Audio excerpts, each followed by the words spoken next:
I just said,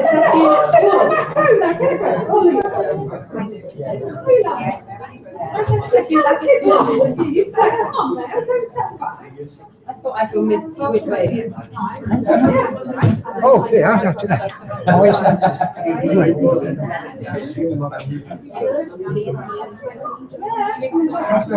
Hey, Julie.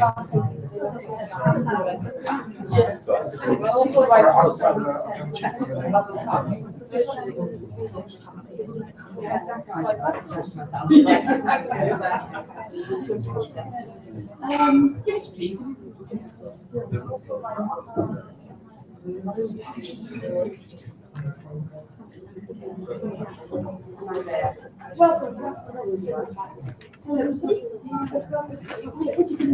Sorry for me, I think sat my own.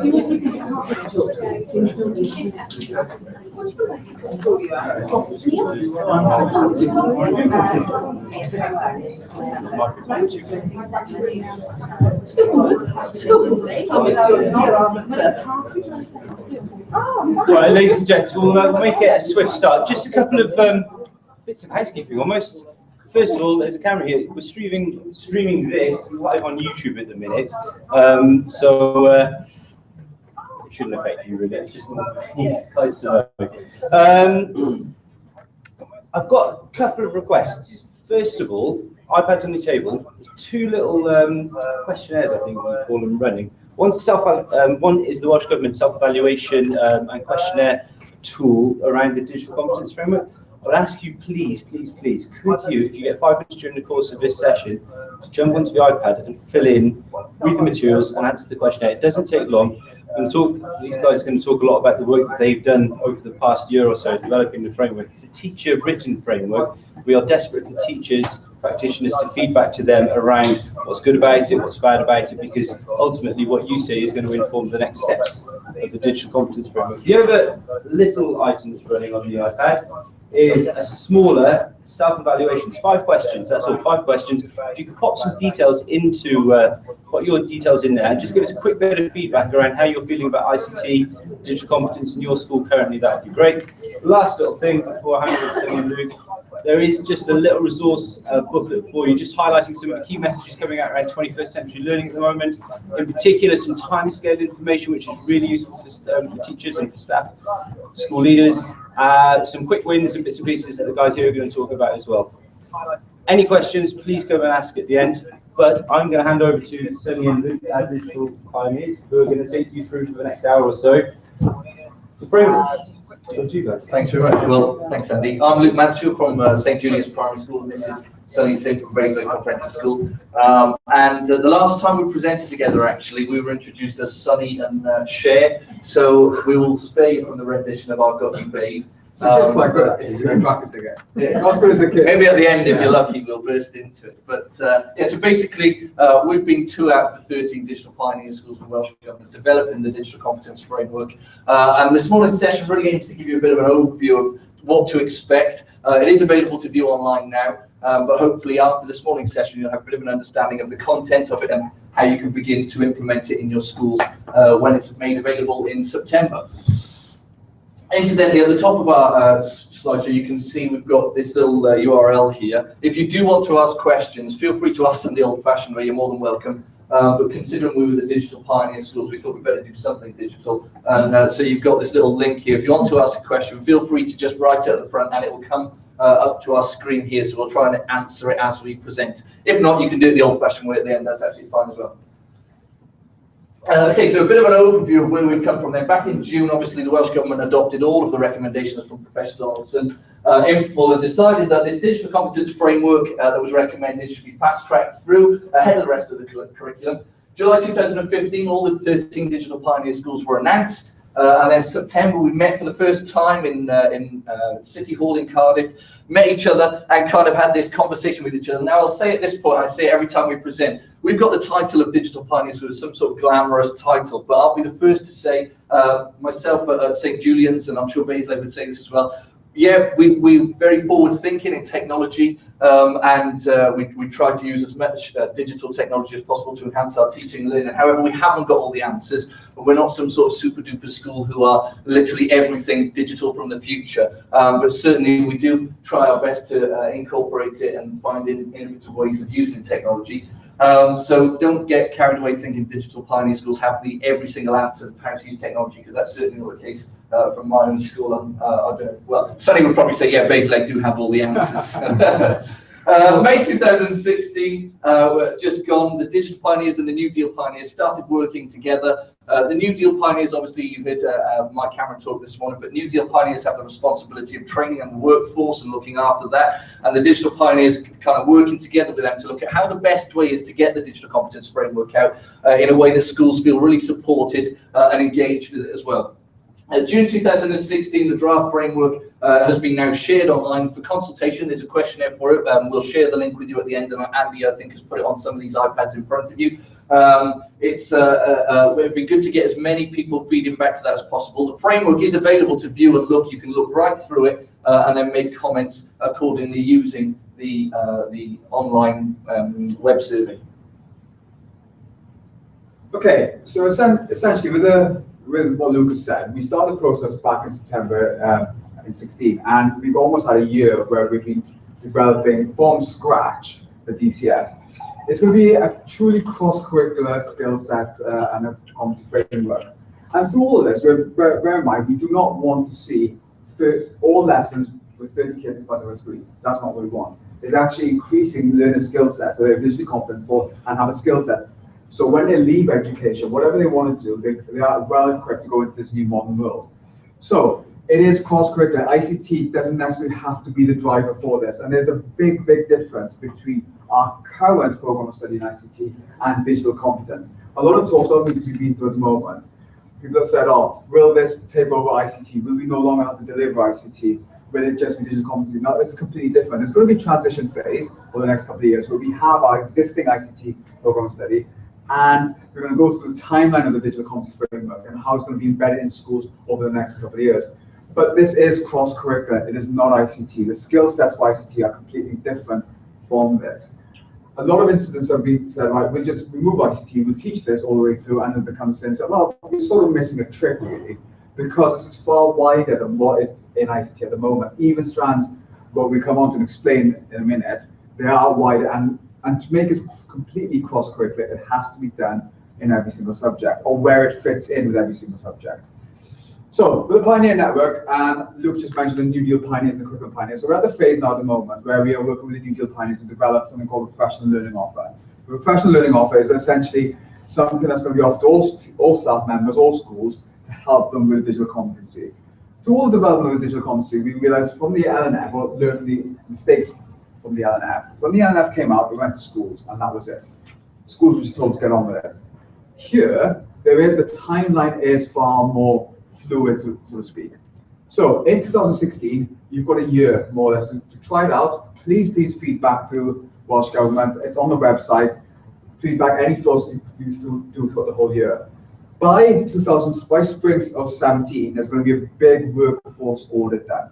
This workforce audit will see exactly where the nation is with digital competency. And from here, this will help shape the professional learning office in the New Deal, which is a monumental task. Because again, through all of it, we just don't want this going to people in schools, get on with it. Especially with these fear factors, which is what we do not want in any part of this. Tool and timeline for when they're going to be deployed. We're looking at all the tool coming out next year and a tracking tool coming thereafter. So that is all in the process. Again, every single thing is being thought of. Most of the things are being thought of to help guide schools and teachers through the development or embedding the DCF. Okay, next. Okay, so the bit that everyone often wants to know about. At the moment, Estin inspect ICT and only will report on it by exception. So if it's really, really good in your school, you get a comment about it in your report. If it's not very good in your school, you get a comment about it in your report. If it's kind of average and things they've seen already, you probably won't get a comment about it in your report. That will change from September, when ESTIM will include a paragraph in every single inspection report on ICT. Now, bearing in mind, we're in this strange kind of position at the moment. We're in a bit of limbo where we're still teaching the old curriculum, and it's still statutory to teach the old programs of study for ICT. However, the digital competence framework is coming in, and then science and technology, the area of learning experience, will also come in. Bearing in mind that they cannot yet really inspect and talk about that much the digital competence framework. So that paragraph isn't necessarily going to be about the digital competence framework. It will be about ICT for the time being. However, having said that, they will probably mention how engaged the school is with the digital competence framework, and whether you've started even to look at it and embrace it, and really strategically plan how you're going to use it. So we still have to teach the old ICT program of study until Welsh Government decide we don't, but certainly to bring alongside that the digital competence framework and start mapping that across the curriculum as well. Okay, so as what Luke said earlier, with the new deal development, there's going to be putting more and more training programs into place, or development training programs into place for the next year or so.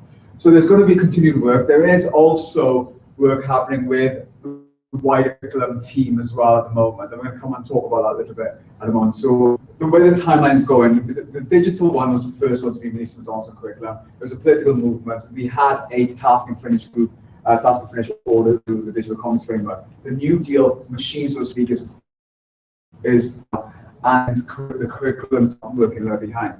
So for some of them, with the digital expectations will be delivered to schools. So by September 18, you have a program to study for the new AYLEs.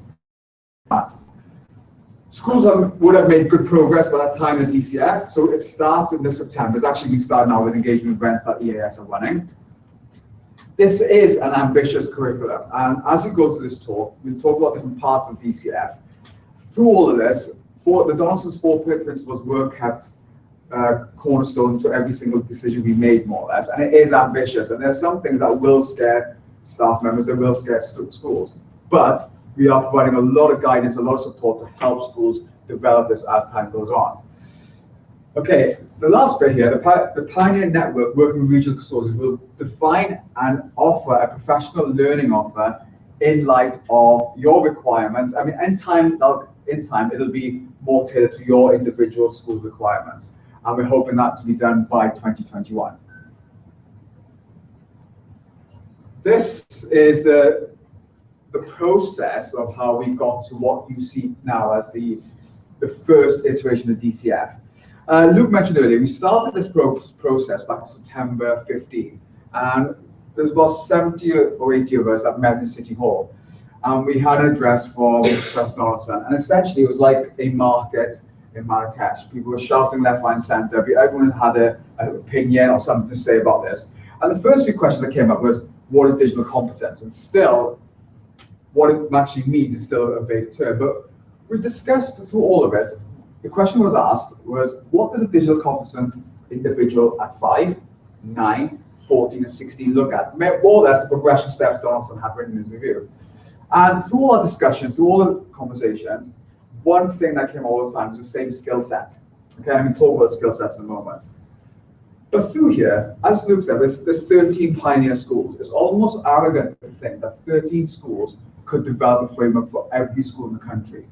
So what happened with this? We were tasked with the academic research. We have to put a lot of research into developing DCF.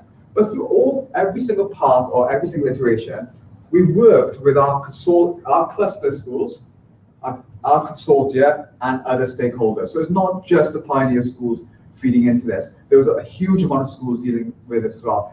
For example, in our case, we had our cluster. EAS have got their frontier schools, they've got their lead schools. So there's a lot of schools developing into this, and same as the other pioneers are doing in their consortia. This would then go back, and then that would reframe the DCF. So we look at the DCF, change bits of it depending on feedback. So through all the process, it was continually being challenged, and there's a QA process as well going through with it. Now the QA panel, it was a large panel that sat of academics. It was chaired by Professor Tom Crick. And they almost oversaw our work and challenged our work as well. Now this is brilliant for us because it provided a lot of rigor to what was being produced. It's not just 13 people sat in one room, wrote it up, and there we are. It has gone through that process. The idea is, as we get closer to release, the changes are getting smaller and smaller and smaller and becoming more strategic. And therefore, at the end of the process, you will get, or what you will see will be one document. It's not the best document, don't get me wrong. It's not by any means a finished article. There are lots of things that are still going to be in developmental as it is. But from where we started off in September to where we are now, the document has already gone through a massive process of challenging rigor to it. And when it comes to schools, it will be highlighted areas where still there's work going to be done onto it. Next. So when we came back to it, back to the idea of what does digital competence in the bridge of these different ages look like, the same skills came through all of it. Okay, and those skills make up our strands. The DCF is made up of these 4 strands. Now, yes, by the time they're 14, 15, 16, they want to be far more, the application needs to be far more sensitive. They need to be able to pick out whatever they want to use and use it in wider situations than they do at 5. But these skills are essentially still the same. We've got citizenship, interacting, collaborating, producing, and the bottom one, data and competition thinking. We'll talk about each one of these very, very briefly. So no 4 strands is more important than the others. But while through our work, we realized that one thing was always coming up, time and time again, or from all other schools, from all other stakeholders, was this idea of citizenship. This sort of moved to the top. Okay? It's not any greater weightage, but the significance is quite large. And through all of it, we always talk like this. In teaching and learning, as teachers, we want our learners to make a mistake. And we want our learners to learn from this mistake and get into the idea of, is that the whole growth mindset, challenge them, make a mistake, let them learn from the mistakes. But in this digital world that we live in, some mistakes can't be taken away, cannot be erased out, can't be put in the bin. They live with them forever. So we have to be able to tell our learners what they're doing from the onset. There's no point waiting for the later on in life, by the time they made a mistake, and 10, 15 years later, that come back to bite them. It has been really well publicized in the media at the moment about people posting something, tweeting something or anything like that, and that biting them later on. A photograph they put up on Instagram a few years ago, and now it's having repercussions. So we need to say this from the onset. There are certain things that our learners need to be educated from. And this is more than just e-safety. Okay, it's a far wider aspect. So, and it's far wider than just pastoral care as well. So it can fit in cross-curricular. You've got image and identity representation, health and well-being, rights and licensing. I mean, this one in particular, this was an interesting one. A lot of our older students, when we talk to secondary schools, know about online behavior, cyberbullying, posting images and stuff like that, but they were quite happy to download movies or music illegally. They didn't think twice of it. They didn't really realize that was a criminal activity, even though they could see it everywhere. Oh, everyone does it. That happens all the time. You can do it easily. But even that sort of thing has to be challenged, and that has to be taught as well. That this is now becoming such a minefield in the wider world that we have to take this into consideration. This one is our traditional e-safety brief at the bottom one. These are new ones and the bigger ones. Like, for example, the second one, health and well-being. This is more than just a digital thing. This is talking about their physical affections with too much screen time, not interacting one-to-one with individuals. We are having this, and it's a systemic, not only in Wales, internationally, where people are spending too much time in front of computers, locked away, where it's eroding social skills, valuable social skills. So we thought this was important to bring into this framework. So as a learner develops, they can be able to, for themselves, decide how long they should be able to spend on a computer, what they need to use their screen time for, and what they don't. And it's making learners aware of this. Okay, the next strand that we felt important to include is interacting and collaborating. And if you think about a classroom maybe 50 years ago, the only interacting and collaborating that would have been done really was with the classmates around you. Fast forward to that, and now you think of the things that are available to us to use. And children can not only communicate and collaborate with the children around them, but they can communicate and collaborate with schools nearby very easily, or maybe even around the country, or even globally. And so we felt it really important to include this strand about interacting and collaborating. Now, the first one, communication, the first element of this strand, we kind of wrote and then took a step back and read through what we'd written about communication. Of course, what we had done is jump on one of the most common ways that we would probably use to communicate on the internet, that being, come on, what's the most common way that we would use to communicate in this room? Email, absolutely right. It's the one thing that you kind of, when you think of communication on the internet, I don't know if you're the same as us, maybe you're more down with it than we were, but we were just thinking, yeah, email. And so we had read the strand back through and thought, hang on a minute, we've just pretty much described the skills for email. Then we had to take a step back and think, hang on, let's make this really relevant, because if you're a 10-year-old child and you ask that question, what's the most common way you use to communicate? Come on, then let's see how down with it you are. What do you think, if you were a 10-year-old child, what would you say to that question? Snapchat. Oh, yeah, very down with it. Snapchat. Instagram, yeah. FaceTime, yeah, absolutely. And yeah, all iMessage, WhatsApp, all of those kind of things. So we had to kind of make this strand, this element of this strand encompass all of those types of communication. And not only that, it was really difficult to kind of think, right, where do we teach that particular skill? Because, okay, you stick it in whatever year group, you think children doing things often at home way before we're teaching them in school. And so we had to really balance that out of when is appropriate to teach them, and when will they be doing it at home, and put it where we felt was appropriate. Not only text-based communication, but I'm glad you said FaceTime, because children, obviously, video calling is so much easier than often typing a text, and so they've all got iPhones probably, or some sort of tablet or device where they can just hit a button and video call their friend. So we had to make sure not only did we include text-based communication methods, but also video calling. And right at the very sort of early years, you're looking at doing that as a class, moving on to beginning to do it independently, and then through when you get to comprehensive school, really understanding what would be the best method to communicate. For example, it's no good maybe using WhatsApp to contact your teacher or send a formal message to somebody. Email would be far more appropriate to that. So communication was the top element of this plan. Collaboration. Now, when you think the internet itself is a collaborative project, is and was a collaborative project when it was started, basically people all over the world contributing to this huge mammoth thing. And you think what an amazing thing the internet has become, and it wouldn't have been possible without collaboration. And this kind of whole approach to a self-improving school system, collaboration is absolutely key. We're going to be doing it as teachers, way more schools are going to be doing it, consortia are going to be doing it all around the Wales, and hopefully the world. We can develop collaboration, which will really help our learning. And I've got a great quote actually that I saw on Twitter the other day. And it said, collaboration allows us to know more than we are capable of knowing by ourselves. I thought it's an amazing thing, because when we've done various collaboration, you can tweet that, you can have that one for Twitter, I'll let you take the credit for it. When we've done collaborative projects in school, I always, this is another quote, you can have 3, when children do work for their teacher, they want it to be good enough. When children do work that others are going to see and is going to go out on the internet or globally, they want to be good. And so I think it's absolutely vital that we really take on board collaboration and look at how we can use it, because some of the best lessons I've ever observed have been ones where the teacher actually sort of gets it going, but actually then the learners are in control and they direct where they go. They learn from each other, they learn from the various resources, they're resourceful around them, and the teacher purely just kind of works as a guide and support. And actually, there are some amazing tools that have come out over the past couple of years. The 2 main ones being Google Apps for Education and Office 365.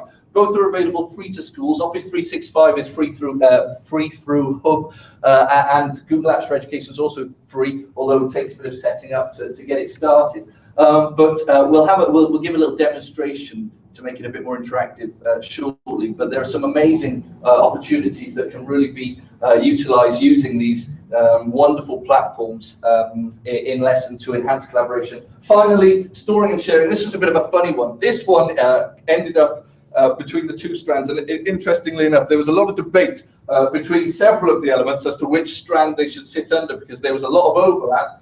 Storing and sharing ended up here. I felt at first actually storing and sharing should sit under producing, because it made sense to me, right? You'd produce something and then you'd want somewhere to save it and store it. However, if you look back through the ages, storing and sharing started off first on kind of big backup tapes and kind of magnets and things, moving on to hard drives, floppy disks, and USB sticks. Where's most of the storage heading now?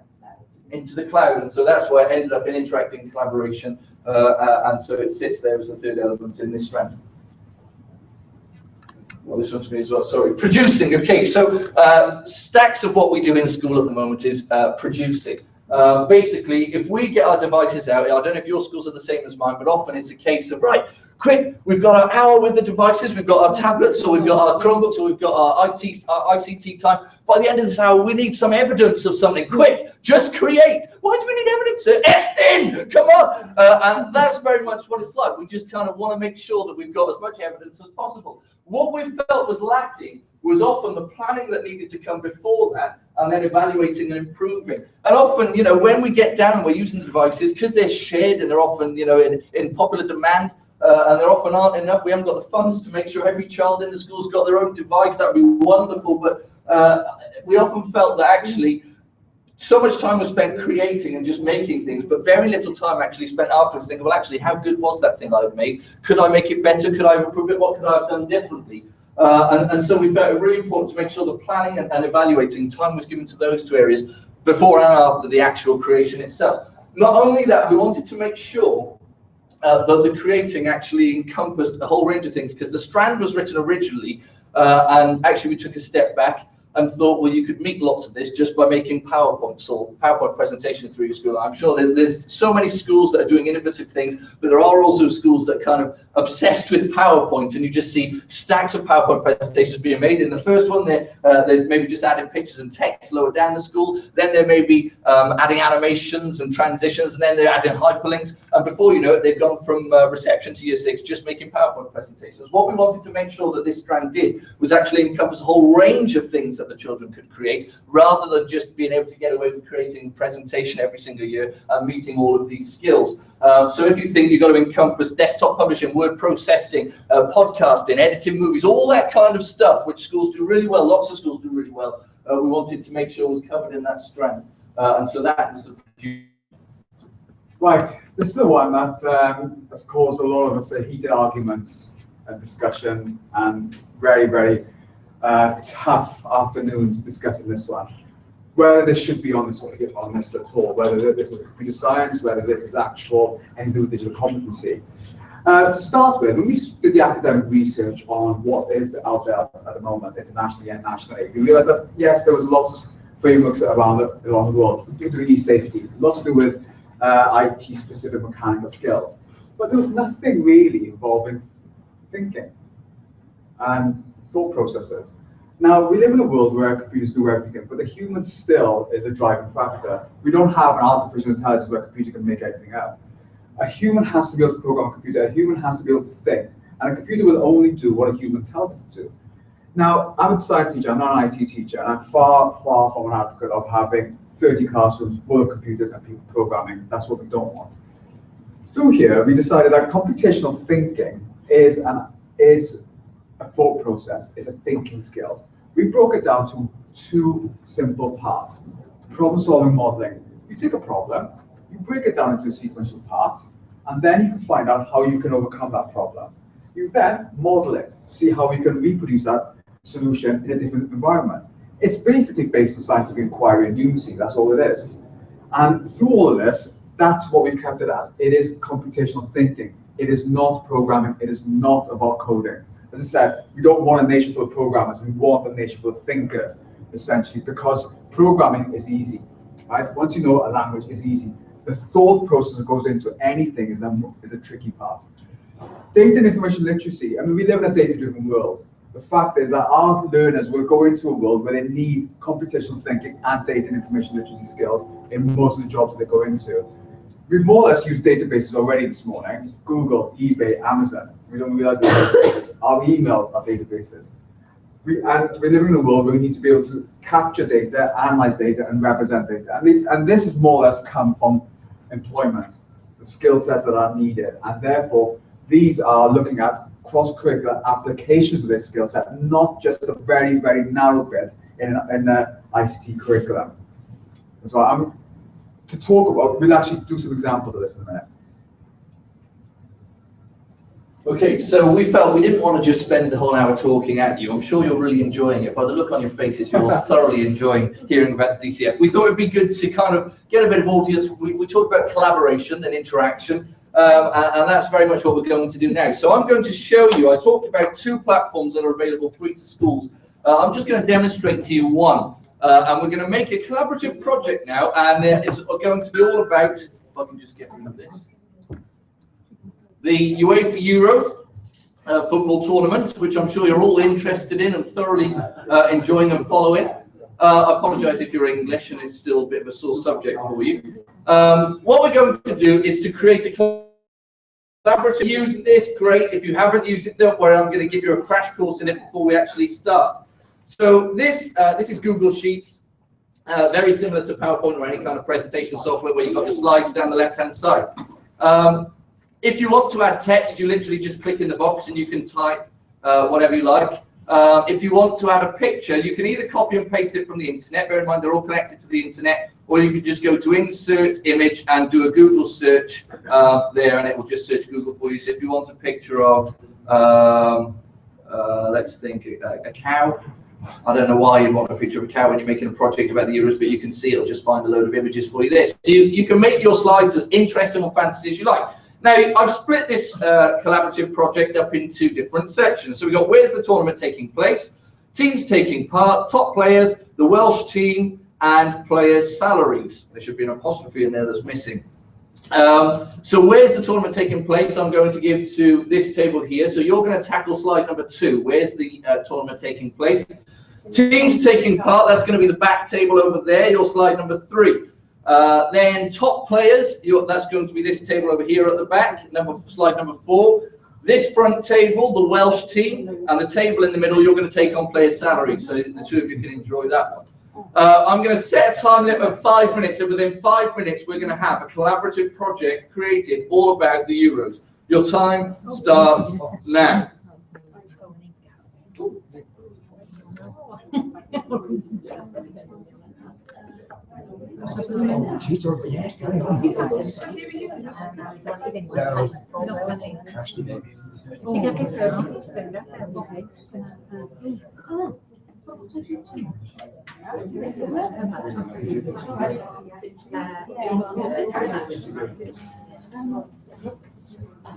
Does anyone want a mouse? I know some of us are old school and prefer the old mouse. If you want a mouse, you can have one.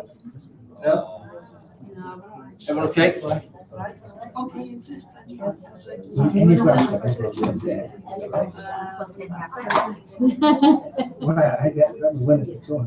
Yeah. Oh, now see. That's a minute gone, 4 minutes remaining.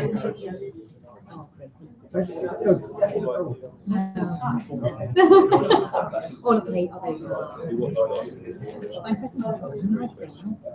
not doing the right thing. It's not happening. I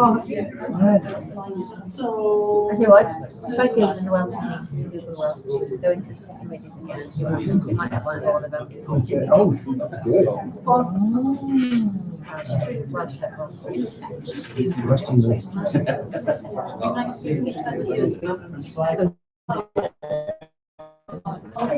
The whole batch of it. Yeah. There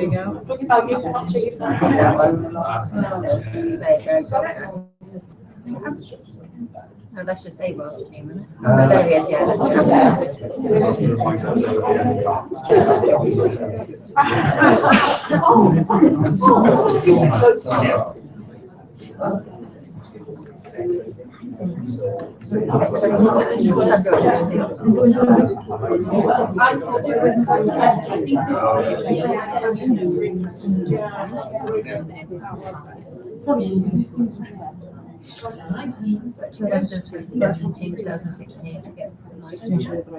Oh, yeah, okay.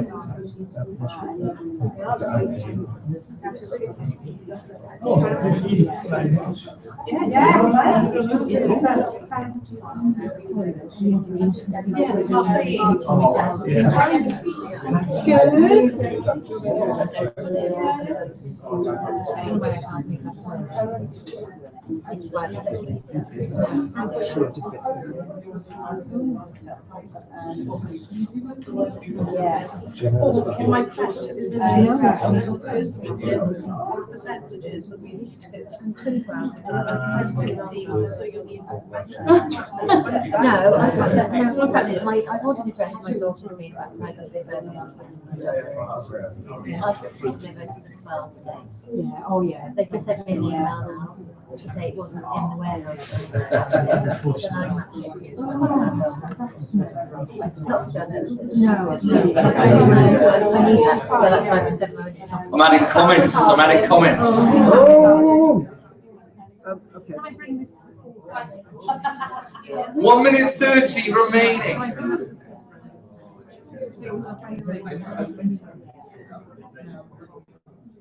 Yeah, so all the time, we'll just do it out.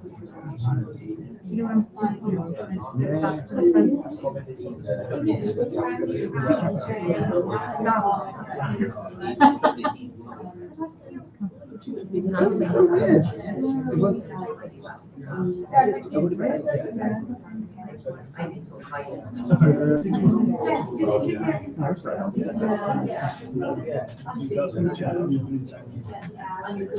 Had to get an IT man at that table, wasn't it? Yeah. So I know, really everyone has to be We've got like an expert on our table, so happy they can't. You want it. Yeah, we can do one. Well, let them work the thing. We'll go in the box, we'll spread the box and break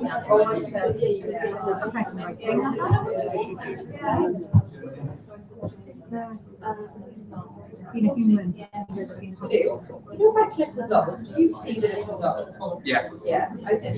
I never knew whether that. Is it because you're inside a box? You're trying to resize inside a box?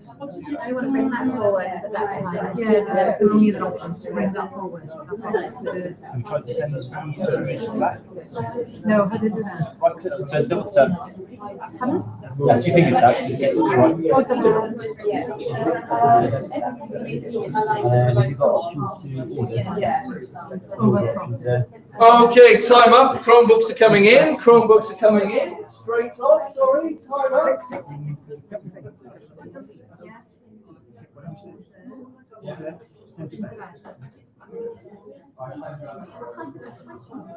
Time up. Time up.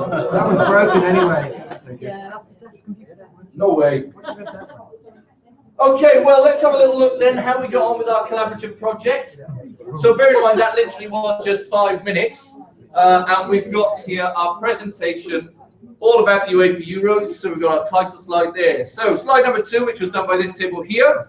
Where's the tournament taking place? Now you see they've written Frank, which is lovely. So I've added some comments here. We'd mark our work done in our literacy books or any other subject. So I've added some comments here. Love the way you've used Welsh. Want to add some pictures from Google to make your slide more interesting, which they did.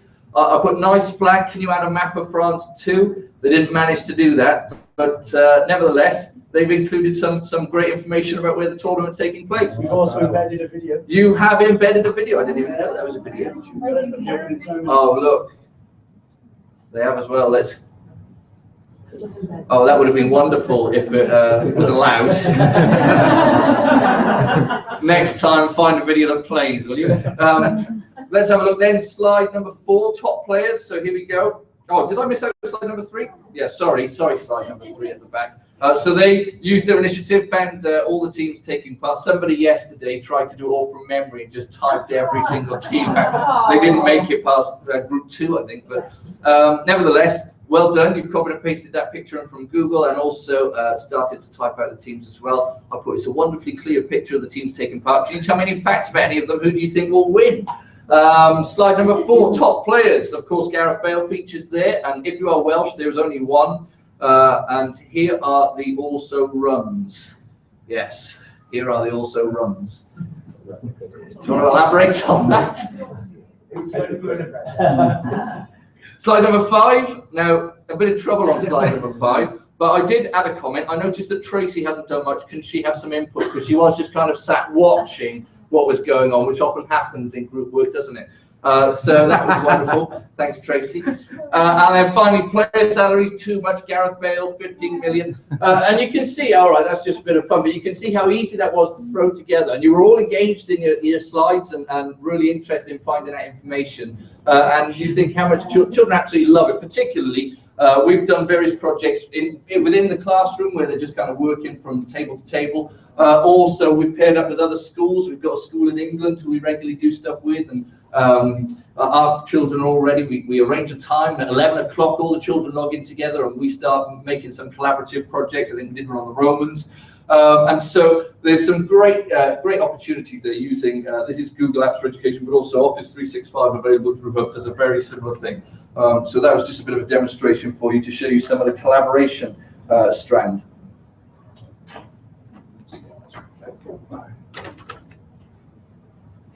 Okay, I'm going far more old school with everyone now. On your desktop, you'll see paper and pen. Can you grab yourself sheets of paper, please? A blank sheet of paper.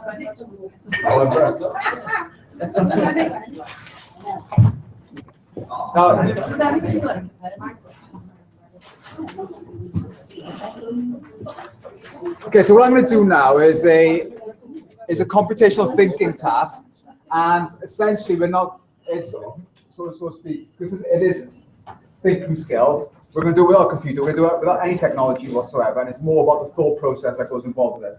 And this is what I want to get everyone to understand, that computational thinking is not about having rooms and rooms of PCs. Okay, on a piece of paper, can you write down either a set of instructions or a flow chart? All right, the following set of instructions, either list or flow chart of how you make a cup of tea. I'll give you 2 minutes, off you go. Oh, yeah. Maybe give Tracy the pen for this one so she can have more of a go. She's dictating. Turn on. Okay. Turn on. Is it working?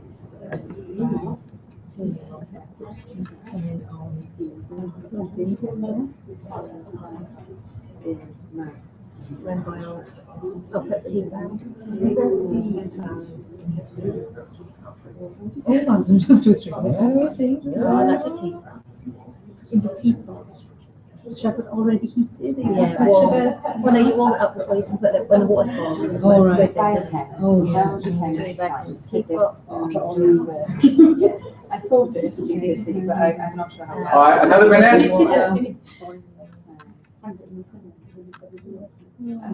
Allow to brew. 2 minutes. Place milk in. That's how you butter milk in first. Do you? Yeah. Do you put your milk in after? Yeah. In a teapot? No. Don't drink tea, so you can put a very small amount of milk into China teapot. Quite particular, isn't it? Yeah. Take I mean, how can you get to school? I do like a couple of salts and sugar. And pour slowly. Pour contents of teapot. Pour slowly into cup. Slowly. Okay, can we put our pens down, look at the board, please? Okay. Right. I'm going to put one up on the board. Right. There's my set of instructions. Any comments, thoughts, opinions, if you can do so on, about making a cup of tea? What do you think about that on the board? It's a bit vague at the bottom, isn't it? Right, this way here, really, really vague. What does it actually mean if the whole task was making a cup of tea? Anything else? I like to put yes and no. Right, the two options, yes or no. If it's a no, we go back to the process again and start with the other part. If it's yes, it takes us to another thing. I mean, this could be done as a set of instructions or a very, very simple flow chart. Anything else? I mean, if you look through this, this is actually a science task. We do this in science lessons to get learners to understand how to write a method. And I'll go into a bit more detail in a second. But look at this, start. Fill the kettle. Well, what with? Yeah, that's the first question comes up with. Air, water, jam. Turn on the power. Well, what does that mean? How do you turn on the power with this? I mean, I think about a switch from the main to make sure it's plugged in. Has the kettle boiled? No, you can go back, turn back on the power. This bit here, making a cup of tea. Now that essentially is the purpose of it all, but it's in one instruction. You're almost telling an entity, make me a cup of tea, make me a cup of tea. We're not actually telling them how you make a cup of tea. And if you think of teaching and learning, about the whole idea of breaking down a situation or scaffolding an idea with them, you haven't done anything here. And essentially, if you extrapolate this higher and higher up, if you have a machine, if you have a computer, computers are essentially very, very dull. They can't think for themselves. They have to go through a process. And this is not a process, it's not a set of instructions. This is just sort of a statement. So you can see that how that is really poor. That doesn't really mean anything. And you haven't broken down any sort of steps. You haven't given any sort of instructions. Okay, with your instruction list, you got your cup of tea. We're going to look at point 2, making a mug of hot chocolate. With your tea instructions, I want you to put tick next to the parts you think are relevant for making a hot chocolate, and cross next to which parts you think are not relevant. Okay, give you 30 seconds. Then what? Ticks next to the instructions which you think are relevant for making hot chocolate, and crosses for those that aren't relevant.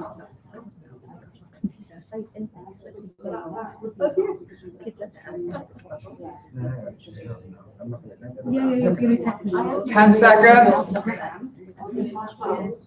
Is it hot chocolate or cold milk? Two. Is that how you want to try? Yes. So probably, That's just too much washing up. So this is good for literacy as well as instructional text. Yeah. But, I mean, this is I'm a science teacher, so for me, this is it's a science thing. Okay, can we put pens down? Forget the bit in white. Forget what I've written in white at the moment. What you've essentially done, putting the ticks in, you've told me part of your instruction list you can put into a new situation, right? Those are text bit. In a computer world, this is not about computing, but in a computer world, that's code. That's all that means, right?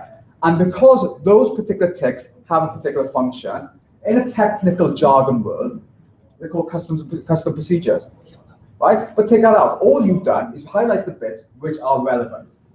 The bits that are crosses, you just highlight to be variables, things that you can change. Okay? Simply, that's all you've just done. You've highlighted bits that you can put into another situation, and crosses are your variables, ones that you need to change when you can add things to. And it's a really 5-minute task, and you've just broken quite an essential bit of a thought process, which you give me set of instructions, you've highlighted bits that work in a different situation, and bits that are variables. Now, if I was asking you to make something else, like a cake or something, then the whole scenario would change. Right. What you can then go on to, really quickly, make your favorite cocktail. Now, neat vodka is not a favorite cocktail, okay? So you can't just put that down. But making your favorite cocktail in the shortest possible steps, well, you've got an algorithm, right? And it's that easy. And it's all about paperless computing, and it's a thought process, okay? Now, yes, I've given you a very simple one. Yes, it's really quick, just because of the timing we have. But you could apply this in geographic model. You could apply, I mean, obviously science, languages. We look at language formation, translations, and stuff like that. Rules and procedures that apply to any sort of translation models. It still applies there. Maths, obviously, with algebra, equations, and stuff. It's all there. So it is a truly cross-curricular idea. Luke, next bit. And Sonny and I were talking, and there are so many little activities, just like the ones you've just done. I'm going to use this for a bit of a demonstration. There are so many activities that you can do to demonstrate these computational thinking skills. And again, it's not just about going out and buying a load of Raspberry Pis or buying a load of computer hardware that you'll be able to sit children in front of to use. Actually, there are just as brilliant paperless computing, like Sonny said, computerless computing. If you do a Google search for computerless computing activities, you'll find stacks of them out there. And this is another one. I don't know if we can.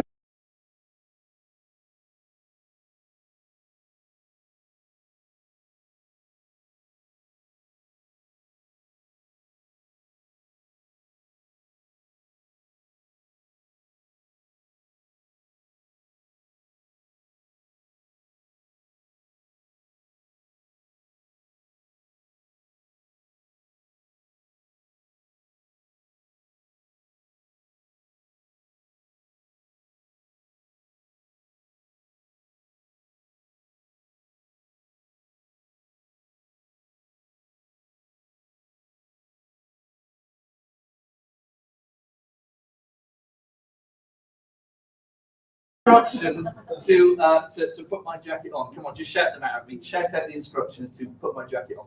Pick up the jacket. With your hand. With your left hand. Okay, right. So let's start again. We debug our program. Let's go back. Give me the instructions properly then. Extend my left arm. Okay. Lower it and pick up the jacket with your left hand. Okay. By scruff. That's not an instruction. By scruff. By collar isn't an instruction. Come on, give me an instruction. Pick up jacket at collar point. Let it go at bottom. Drop it with your left hand. Rotate the jacket 180 degrees.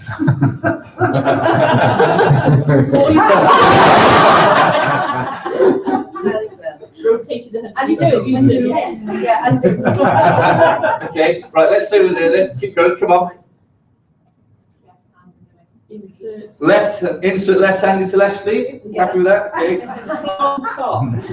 You can see where it's going. Okay, and it's just an example of the foundation phase. What do they call it over there? Foundation phase English curriculum that is all about giving instructions, unambiguous instructions, and children need to understand first of all the computers are stupid and just take everything literally as you say, just like I was doing there. Then when the problem was putting the coat on, and it was about breaking that problem down into manageable steps that I could then interpret into actions. And that's all computational thinking is about. You can do it with activities as simple as that, or by breaking down the steps to make a cup of tea. And there are so many great activities you can do that. It's not about going to buy a load of equipment to teach that. It's all about giving the children opportunities where they've got to break down a problem and start thinking.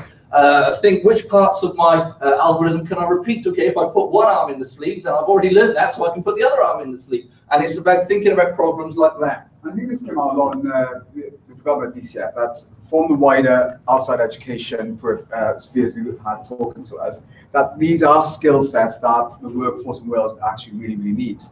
And it's not about programming. We haven't talked about Python language, we haven't talked about Java language. There's nothing specific computing about this. This is all about problem solving and modeling. And these skill sets, whichever environment they're going to go into, whichever employment field they're going to go into, these are essential skill sets to have. The fact that they can program using a particular language, well, that's irrelevant, really. It's be able to apply a thought process to it. That's what we essentially do want. And through any part of all this competition thinking, the way you want to sell it, approach it at schools is remove the competition part. It's more thinking, and that's the way you want to really bridge it. And we do this part of teaching and learning every single day. So this is what the framework kind of looks like at the moment. It's a spreadsheet format. You've got your strands down the left-hand side and the elements just next to them. And along the top, it's progressive in year groups. You've got your routes for learning along the left, which are the old P skills or the kind of pre-nursery and special school scale. Moving on to nursery reception, year 1, and so on and so on. You've got your skills in the white boxes, the actual skills that are expected to be taught. And then underneath the skills, there's an e.g., an example of how the skill, what that might mean. And also underneath this, you've got this green layer at the moment, which is an example of a task that you could do in a lesson to meet that particular skill.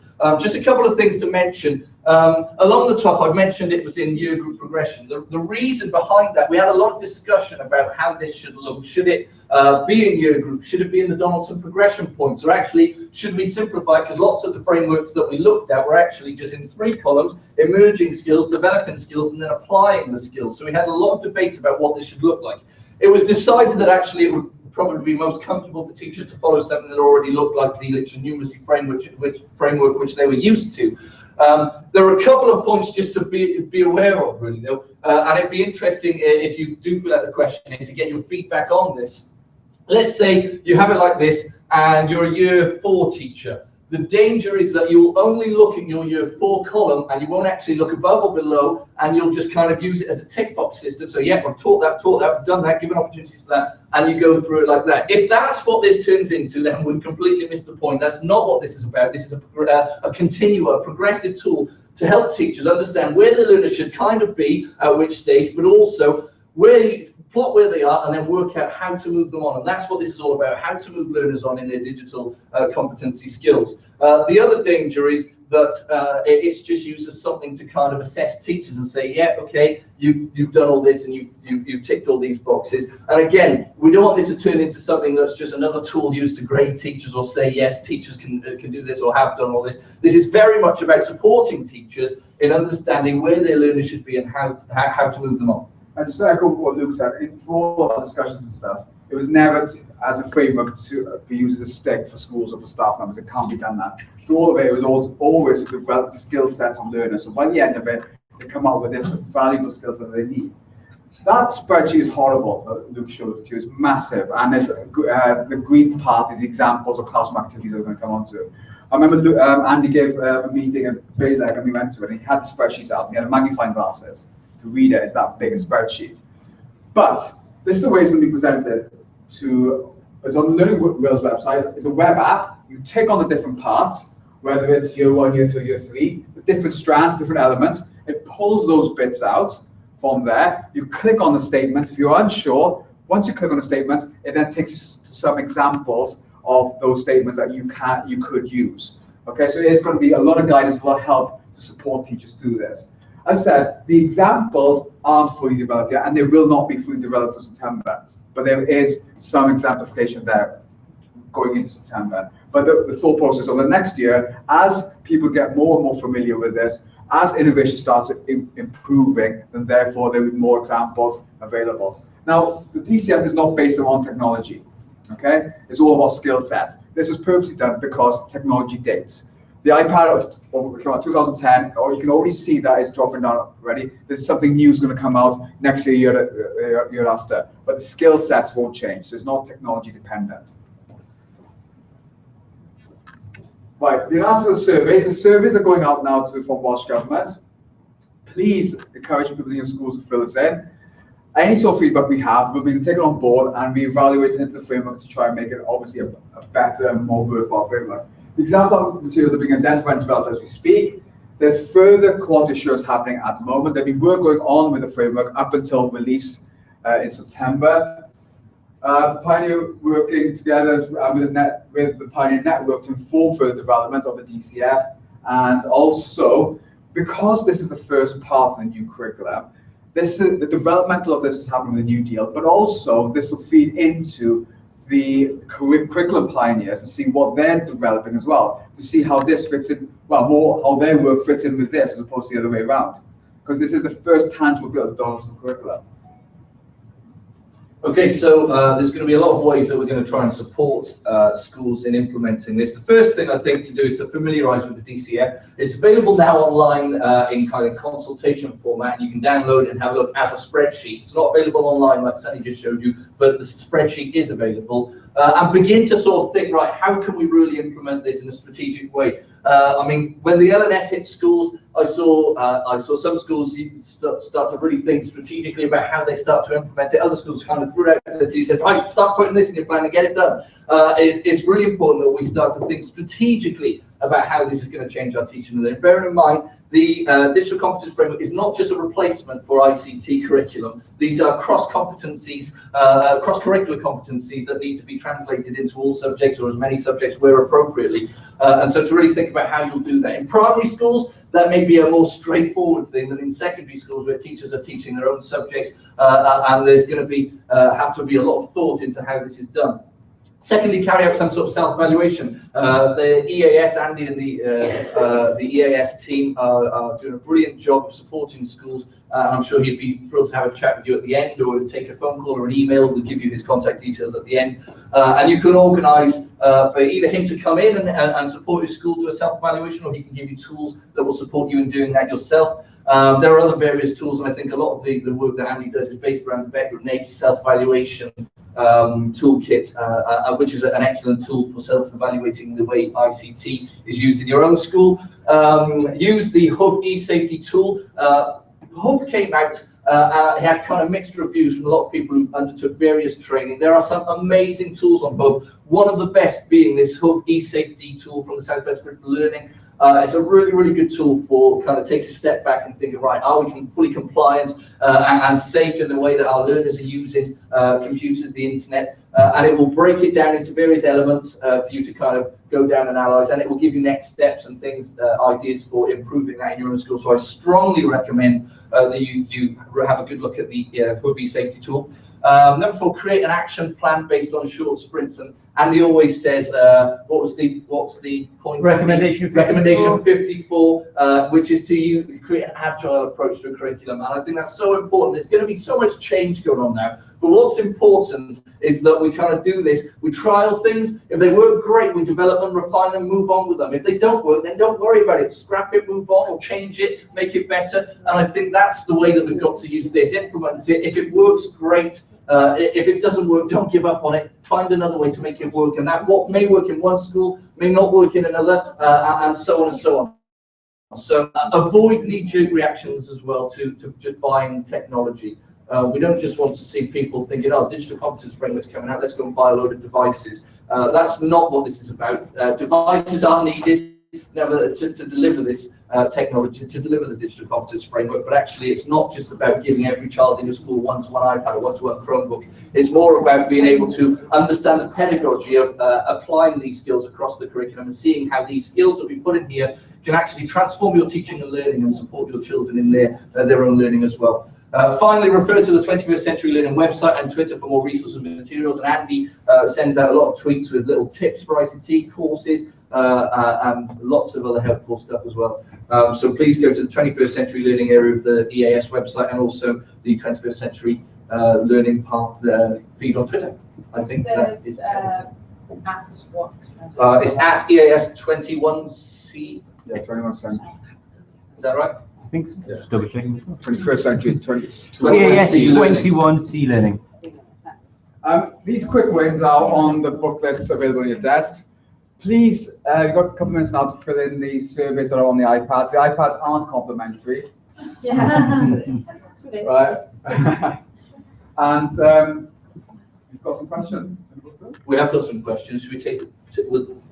Some of them are the same, so we'll just kind of do first. So should we go with this one first? How will small central services cope with the increase of use of ICT? What happens when systems regularly break down? Do you want to take that, Bassaleg? Well, I think this is something that's going to be looked into. It has to be looked into as we move forward. So far, ICT, especially even in most schools, it's always been wide ICT rooms, certain timetable lessons, and that's it. It has to change.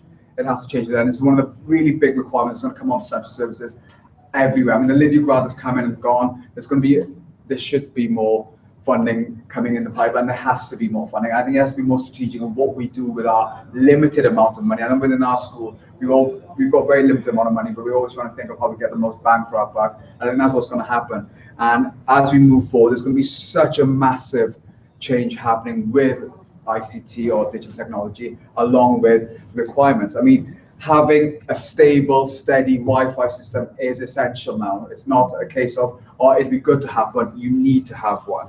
The whole idea of to be able to deliver the digital competency framework, I mean, as we said before, it's not dependent upon technology. Please don't think you have to buy loads of iPads or the Chromebooks or whatever. That's not required. But what is required is your infrastructure needs to be there, needs to be relevant. But before that, your staff knowledge, understanding of the DCF has to be paramount to deliver it cross-curricularly. Okay, estimate reporting on ICT from September. Do you think showing active engagement with the DCF will reflect well on schools? I think absolutely. I mean, it can only reflect well on schools, and Eston have been very clear in saying that any school that's engaging with the new curriculum or any area of the new curriculum and effectively pioneering won't be penalised if things aren't going well or they're trialling things out and really experimenting, really pioneering the way forward. There won't be any penalisation for that, and it will be actually welcomed and praised. So absolutely, engagement with the DCF will reflect well on schools, and in fact, we've had Eston involved with the whole, right from the first day. We've had Eston involved with the creation of the digital competence framework, and they've been given their input and are fully aware of it and its content. So absolutely, I think it would reflect well on schools. I think the secondary schools as well. The question always come in about qualifications and how does it fit in with the proposed curriculum developments, areas of learning experience, and as well as qualifications. Now, we were in a meeting with Professor Donaldson a few weeks ago, and he raised the question, would a digitally competent 16-year-old be worse at their GCSEs? And that's a question he raised to us all. And we thought, well, obviously not. And that's why I think we're here adhere to it, that this is not about a qualification, it's not about anything, it's a skill set that is vital for young people nowadays. Any more? We'd be interested to find out how staff will be trained and supported to deliver the digital competency framework. We've basically just kind of answered that in the last little slide that we did. The consortiums are going to be responsible for a lot of the training that's to come around this, and all are kind of developing their own support programs. We've been working with Andy to kind of develop a training package, which is all available on CPD Online. We're putting together dates for it, where schools can kind of have whatever support they feel they need. Like I said, a staff audit is going to be key to this. Work out where the staff in your school are, which schools are really well met, and which skills are your staff very competent in, and then where your areas of weakness. But also then, as well as that, the digital pioneers are going to be used, I think, within the consortia and from Welsh Government to make sure there's a consistent approach right through the whole of Wales. Have you got something to add there? Yeah, maybe just as well adding to that, the work of the curriculum pioneers and the New Deal pioneers, all working together to develop the newest version of the professional learning model. So that's going to be filtering through sort of latterly this year, but more next year, and then the following year as we move towards 2021. So there's going to be a whole package of support at various levels aimed at all sorts of schools, from nursery all the way up to secondary schools. And will some of it be done digitally? I'm sure it will. Yeah, absolutely. Yeah, 100%, yeah. Absolutely. Anything else, I Sam? think that. I mean, there was somebody's obviously logged in on the live stream and asked this question. Would you rather find 10 chicken-sized horses or 1 horse-sized chicken? I think I'd probably go for the 10 chicken-sized horses, because you could kind of probably boot them away rather than take them on a big, scary horse-sized chicken. But yeah, that's a really helpful question. Thanks very much. And finally, there was one more about similar to the question before. How do you foresee small rural schools with very limited technology and money meeting these standards? Look, these are tight times for every school. We're constantly, I mean, if your staff meetings are anything like mine, we're constantly being told the budget is being stretched as it is, and we're struggling to be able to afford it. I mean, lots of schools are finding all sorts of creative ways to raise money and put into this. The bottom line is, if you're a school that's got enough money to buy however many devices that your children can easily access in whatever lesson they're in, they can access a device. That's wonderful, absolutely wonderful. My school's certainly not like that. And I think it's all about how you do this strategically. You're going to have to think about, right, what have we got? How can we best utilize that? How can we share those devices out around the school as best as we possibly can? Then look, right, is there any way we can shuffle around our budget? Where can I find some money that maybe we can invest in just a small bank of devices that we can push around? But bear in mind, this isn't just about buying devices. Like Sonny said about the computational thinking particularly, there are so many parts of the competence, digital competency framework that can actually be met very easily through activities without using any devices at all. Can I also again add to that, just a reminder about the New Deal and the curriculum pioneers and the work that they're going to be doing in supporting schools with this, and also the school-to-school network, the self-sustaining system that is being developed at the moment, especially by the EAS, is very much about sharing resources and good practice. So I think as time moves forward, we'll progress with that in a very positive way. And one more question has just come in. Will the examples change over time? Absolutely, yes. When we wrote this, it kind of started off with one line with the skill and the exemplification sat underneath. We were very aware that we had to make sure that this was as future-proof as possible. Otherwise, you know how fast technology moves. You could write something 1 minute, 2 or 3 years down the line, technology's changed, it's out of date. We were very aware of that, and so the examples and the exemplification materials that we produce will evolve. We're very aware of that. Welsh Government are aware of that, and sort of plans are in place to look at how the exemplification materials can evolve. The skills themselves should be fairly well, I don't want to say timeless, but certainly should stand the test of time, certainly for a fair amount of time, because we haven't mentioned any software or technology as such, or devices, because they're the things that will often be outdated straight away. But the skills are fairly generic skills that we feel are digitally sort of competent skills that haven't mentioned any software or technology explicitly. So yeah. Just like that, digitally competent. And I think as well, the main message to the schools would be that this is coming, but there's a lot of, the whole new curriculum machine is there to support you. The New Deal, the curriculum pioneers and everything like that will be supporting you as well over the next coming 2 or 3 years. Thanks ever so much. Thank you. Thank you. Okay, just finally, can I first of all thank you two again, brilliant. Thank you very much, gentlemen. It was really informative, thoroughly enjoyed. Ladies and gents, if you're about to leave and you can't listen at home, the questionnaire, do it at home. That would be really, really good. The survey, the Welsh Government survey, as I said at the start, really, really, really important.